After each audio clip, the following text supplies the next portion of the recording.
KCAU 9 News.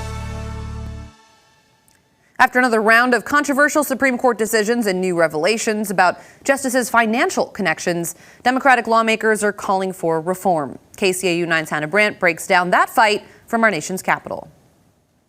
Democratic leader Chuck Schumer promises his party will fight to change the Supreme Court. The highest court in the land must be held to equally high ethical standards. While Democrats criticize the court's recent rulings, Republican leader Mitch McConnell and his party are celebrating them. A series of landmark rulings reaffirming fundamental constitutional principles. Those decisions and reports about justices' controversial financial ties are sparking calls for reform. 68% of the American people don't trust the Supreme Court, and its popularity rating is at an all-time low. It's time to think about how you fix it. Congressman Don Beyer introduced a bill to create 18-year term limits. That would allow future presidents to nominate a new justice every 2 years. These staggered terms are going to give us a Supreme Court that better reflects the overall American public, both on the right and on the left. In separate bills, Democrats are also trying to establish a mandatory code of ethics for the court and expand its size. There's disagreement, and then there's attempting to undermine